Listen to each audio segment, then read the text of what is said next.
Ya, teman-teman semua yang saya sayangi, saya El Asamau, saya baru divonis menderita atau positif COVID-19, Corona, yang lebih dikenal. Mungkin tadi banyak sekali teman-teman atau keluarga, kakak adik yang menelpon konfirmasi secara langsung. Pada kesempatan ini saya ingin berbagi kronologisnya seperti apa sehingga saya sampai terpapar virus corona dan apa saja yang saya lakukan selama ini. Yang pertama saya ucapkan terima kasih kepada Rumah Sakit Umum Profesor Yohanis Kupang karena perawatnya luar biasa, dokter-dokternya bekerja dengan maksimal. Saya waktu dari pertama sudah merasakan keramahan dan profesionalisme dari dokter-dokter tenaga medis yang di sini. Terima kasih banyak-banyak. Dan saya sebenarnya kondisi sekarang ini sangat stabil karena gejala-gejala yang muncul pada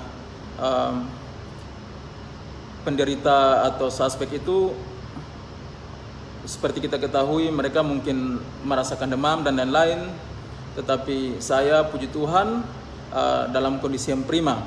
Nah, teman-teman semua, saya dari Alor dan sementara ada kegiatan persiapan untuk studi lanjut di Yogyakarta, tetapi waktu keberangkatan kami ke Yogyakarta itu sebelum ada larangan atau semacam informasi resmi dari WHO untuk tidak beraktivitas dan lain sebagainya di luar rumah. Sehingga waktu itu bulan lalu, tepatnya tanggal 1 Maret atau tanggal 1 Maret saya sudah ada di Yogyakarta dan kelas pertemuan berjalan sebagaimana mestinya. Dan satu minggu setelah di Jogja itu kami ada dipanggil untuk kegiatan di Jakarta. Nah, selama kegiatan 1 minggu di Jakarta ini kemungkinan besar saya terpapar di sana dan itu berlangsung dari tanggal 9 sampai tanggal 13 Maret. Nah, tanggal itu saya merasa bahwa kondisi tubuh saya itu tidak berubah karena memang waktu dari Alor pun juga saya sering meriang karena mungkin kelelahan dan saya sedikit bermasalah dengan lambung, asam lambung, sehingga saya merasa itu memang asam lambung. Sehingga kondisi tidak berubah, saya tetap meriang, badan sakit, dan itu berlanjut sampai kegiatan di Jakarta itu. Nah, pas ketika ada di Jakarta, kami diinformasikan setelah tanggal 15 itu bahwa semua kegiatan harus dihentikan. Dan kegiatan yang ada di Yogyakarta itu juga dipindah menjadi online, sehingga kami tidak ke kelas dan saya mengambil keputusan untuk kembali ke Kupang saat itu. Tetapi karena saya belum merasa bahwa ini menjadi ancaman tersendiri untuk saya coba mengambil keputusan untuk pulang ke Kupang. Kenapa? Karena ya riwayat sakit saya tadi bahwa memang saya harus mendapat penanganan. Kalau kembali ke Kupang, istri bisa atau mertua bisa siapkan makan, minum dan pengobatan di rumah, sehingga saya mungkin bisa lebih cepat pulih untuk ketika saya ada di Kupang. Dan saya tanggal 18 Maret sebelum ke Kupang itu saya singgah di Bali. Di Bali karena ada bertemu saudara, sudah lama sekali tidak ketemu. Mereka menjadi kakak saya yang saya harus ketemu saat itu. Dan waktu itu belum ada tanda-tanda sama sekali bahwa saya terpapar. Itu tanggal 18. Dan tanggal 22 saya ke Kupang. Tanggal 22 saya ke Kupang dan kondisi tidak ada sama sekali merasa hal-hal yang aneh terhadap diri saya, meriang-meriang masih sama. Sehingga setibanya di Kupang, Oh iya, selama dari Jakarta itu saya menjaga diri betul-betul. Saya tidak bersalaman dengan orang, saya cuma pakai siku kalau terpaksa. Saya jaga jarak, saya pakai masker, bawa hand sanitizer, dan juga saya cuci tangan. Saya menjaga untuk tidak meraba mulut, mata, dan lain sebagainya. Dan ketika sampai di Kupang, itu saya isolasi diri di dalam kamar sejak tanggal 22 hari Minggu. Itu saya di dalam rumah, tidak keluar-keluar. Jadi di rumah tetapi di kamar, saya kamar dipisah, makan minum saya tersendiri, tidak ada yang masuk ke kamar. Lalu saya coba untuk mengerjakan beberapa hal yang saya senangi, mendengar musik, membaca, sempat juga menulis buku dan sampai selesai karena saking lamanya saya di kamar. Dan saya tidak merasakan hal-hal aneh yang terjadi dalam diri saya, sehingga saya coba isolasi diri dulu. Tetapi pada saat sekitar tanggal 26-25 itu saya mendengar bahwa satu teman kami yang di Jakarta kegiatan itu PDP dan dia positif, sehingga itu mendorong saya untuk segera ke rumah sakit dan periksa. Jadi saat itu tanggal 27 Maret saya langsung ke rumah sakit umum. Di sana sudah ada posko Satgas di sana. Saya diambil darah dan juga diambil saya swab dan saya diperbolehkan pulang, dikasih obat. Mereka janjikan dari tanggal 27 itu tanggal 4 hari Sabtu kemarin itu harusnya hasil sudah ada, 1 minggu ditelepon. Tetapi selama saya tunggu, saya di dalam masa isolasi itu saya tidak keluar-keluar, tetapi kok lama sekali hasilnya belum keluar. Padahal itu sudah dari tanggal 27 dan tidak keluar-keluar. Saya tunggu sampai tadi tanggal 9, dari tanggal 27 sampai tanggal 9 baru saya dikasih informasi bahwa saya positif. Dan saya rasa ini agak terlambat untuk menyampaikan ke saya karena ini jeda waktu sudah terlalu lama. Sejak dari Jakarta itu sampai di Kupang itu dihitung, atau dari Bali itu bahkan dihitung sudah hampir 20 hari lebih. Saya ada di luar, puji Tuhan saya kondisi stabil. Saya telepon kakak yang saya ketemu di sana, orang-orang yang saya ini semua dalam keadaan stabil, puji Tuhan. Dan kembali lagi saya menunggu ini seperti lama sekali. Jadi 2 hari 3 hari lalu saya kayak mengambil kesimpulan sendiri, saya tidak kenapa-kenapa.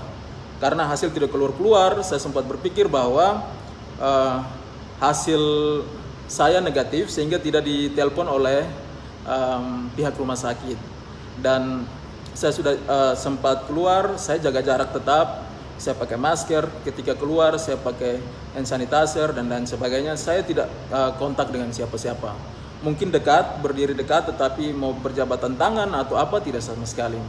Sehingga saya tadi baru ditelepon untuk datang swab untuk yang kedua kali dan dinyatakan positif corona. Suatu hal yang saya tidak pernah bayangkan bahwa ini akan terjadi di saya, apalagi kita tahu bahwa NTT ini menjadi provinsi yang belum terpapar sama sekali. Dan ketika saya disampaikan oleh dokter bahwa saya positif, dokter sampaikan saya hari pertama, ini rambut saya juga belum digunting karena di dalam rumah saja, biasanya pendek tapi ini sudah panjang sekali. Dokter sampaikan bahwa saya orang pertama yang dinyatakan positif corona. Dan saat itu saya langsung diminta untuk isolasi di rumah sakit, ada di rumah sakit umum daerah. Dan istri saya, keluarga di rumah, puji Tuhan sekali lagi karena semua dalam keadaan sehat walafiat dan tidak ada gejala apapun itu. Tetapi mohon doa semuanya baik-baik saja, karena saya sebagai orang yang ada di luar terus kembali ke NTT ini karena suatu keharusan. Saya harus kembali karena posisi saya sakit di sana, dan sakit itu sudah terbawa dari alor sebenarnya. Dan saya coba cek juga di Siloam dan di sana ternyata saya negatif untuk tipes, tetapi gejala itu saya rasakan terus, sehingga ini bukan hal baru untuk saya. Termasuk saat ini juga tetap badan tidak enak, tetapi ini hal yang sama yang saya alami sejak masih dari alor kemarin. Dan kembali lagi kenapa saya harus pulang, saya harus mendapatkan pengobatan, perawatan dari keluarga sehingga makan saya stabil. Karena kalau lambung makan tidak stabil, apalagi di Jogja semua sudah lockdown dan susah untuk mencari makan, apalagi untuk saya yang sendiri mungkin ada kesulitan tersendiri untuk saya. Dan juga saya melihat banyak teman-teman yang ya kalau mahasiswa misalnya masih mendapatkan tunjangan atau kiriman dari orang tua, mungkin bisa bersabar. Yang dalam kondisi sehat, tolong, karena kita pulang pun juga kita harus tinggal di dalam rumah selama 14 hari paling kurang. Jangan kita mengambil keputusan untuk langsung pulang karena risikonya sangat besar sekali. Dan untuk bersaudara, teman-teman di luar yang memang saya sempat ketemu yang di Bali, ada saudara saya, dia terkena dampak betul-betul. Dia seorang driver untuk Grab dan sepi, dia tidak bisa makan, kos-kosan tidak bisa dibayar. Dia bilang, KKL ini kalau saya di Bali terus, saya bukan mati karena corona tetapi mati karena kelaparan. Jadi saya harus pulang rumah. Saya bilang oke, pulang, tetapi ingat, hati-hati, karena kita tidak mau seperti apa lagi kita buat. Untuk itu teman-teman yang lain, mungkin pada kesempatan ini saya sampaikan, orang yang mau pulang itu memang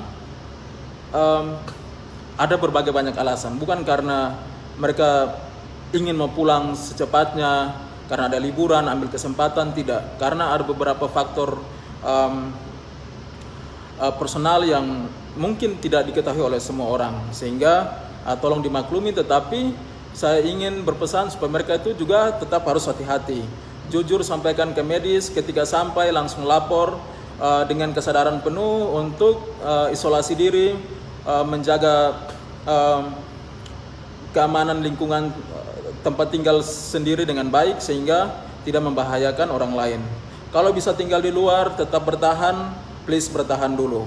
Dan pada kesempatan ini juga saya ingin menyampaikan bahwa untuk teman-teman yang sempat bersentuhan atau berinteraksi dengan saya tahu bahwa teman-teman pasti kaget semuanya. Saya juga kaget sekali tadi, tetapi saya coba berpikir kenapa sudah hampir 20 hari saya masih dalam keadaan stabil, karena aktivitas selama 20 hari ini saya bawa dengan hal-hal yang positif.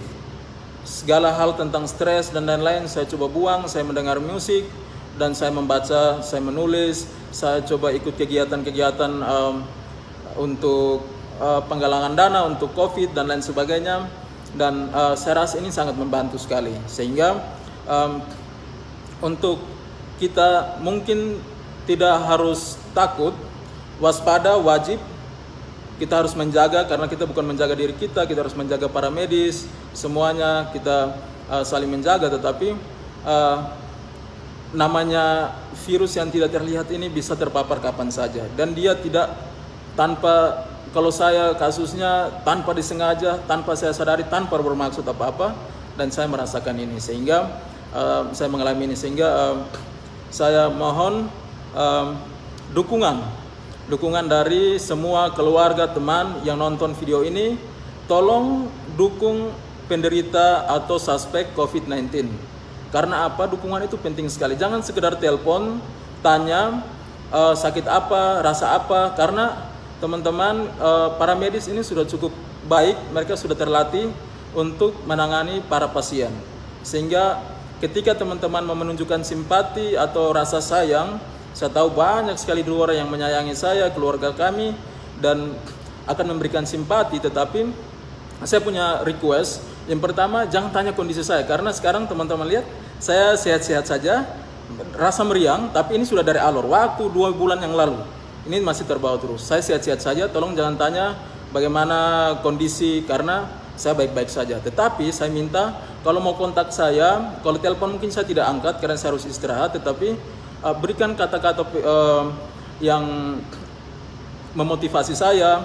Setidaknya kalau saya bisa request hal-hal apa yang menjadi kesan positif yang baik dari saya selama ini untuk teman-teman, kenalan semua, sehingga saya termotivasi untuk bisa sembuh dengan imun yang baik, dengan makan yang baik, saya bisa pulih dan ini bisa menjadi pertimbangan untuk yang lain juga. Untuk itu teman-teman, terima kasih sudah banyak yang telepon. Saya tidak tahu harusnya dirahasiakan, tetapi dari jam 4 sore sampai sekarang jam 11 mau jam 12 ini banyak sekali yang menghubungi saya. Saya tidak tahu mereka dapat informasi dari mana. Bahkan kakak saya di Bali, semua istri ditelepon, ditanya posisi di mana. Terima kasih banyak karena itu sudah sangat membantu kami dengan menunjukkan perhatian Bapak Mama semua. Tentunya karena ada kewaspadaan juga. Tetapi saya mohon sekali tolong kasih kami support. Kasih kami support please Bapak Mama yang suka melawak, berikan kami yang penuh dengan humor sehingga kami terhibur dan kami bisa pulih dengan sendirinya. Mohon doanya juga, tolong mendukung, tetap waspada dimanapun karena saya tidak pernah menyangka bahwa ini akan terjadi di diri saya. Tuhan Yesus luar biasa baik sekali dan saya mengetahui hasilnya walaupun terlambat, tetapi saya mengetahui dan bisa mendapat penanganan. Sekarang saya lagi diisolasi, saya akan tetap menunggu hasil sambil melakukan beberapa aktivitas. Saya akan tetap berkomunikasi dengan teman-teman semua juga, tetapi tolong supaya jangan sampai, kalau menghakimi mungkin tidak, tetapi menanyakan hal-hal yang akan menjurus kepada saya untuk berpikir dan saya akan stres, termasuk keluarga saya. Tolong dukungannya, saya sekali lagi minta berikan hal-hal yang menjadi kesan baik untuk Bapak Mama, teman-teman, kakak adik yang mengenal kami secara personal, yang pernah ketemu dimanapun itu. Tolong bisa WA, bisa melalui Facebook atau melalui video ini bisa mengirimkan suatu nada positif sehingga kami bisa cepat pulih. Karena sejujurnya kami ingin sekali berbuat banyak, kami ingin sekali berbakti, tetapi kondisi seperti ini semoga menjadi pelajaran untuk semua. Yang paling terakhir, tolong ikuti anjuran pemerintah, teman-teman. Tolong sekali, pakai masker, wajib kemanapun keluar. Jangan bilang, oh itu ada di Jawa, ada di luar. Sekarang di NTT ada, dan tanpa saya, ini bukan hal yang saya inginkan, tetapi terjadi di saya. Saya mohon teman-teman pakai masker, selalu cuci tangan, tinggal di dalam rumah, keluar untuk yang penting-penting. Kita tidak tahu di luar sana siapa yang sudah kena, karena pasti ada saja yang sudah kena tetapi mereka tidak tahu. Ini ada di NTT, ada di Kupang sekarang. Tolong Bapak Mama bisa untuk mendengar ini teman-teman semua dan menjaga diri keluarga masing-masing. Demikian, terima kasih banyak. Mohon doanya. Selamat malam. Selamat merayakan Paskah untuk umat Kristiani yang akan melaksanakan hari Raya Paskah, Jumat Agung besok. Tetap waspada dan sekali lagi ikut anjuran pemerintah. Selamat malam. Salam.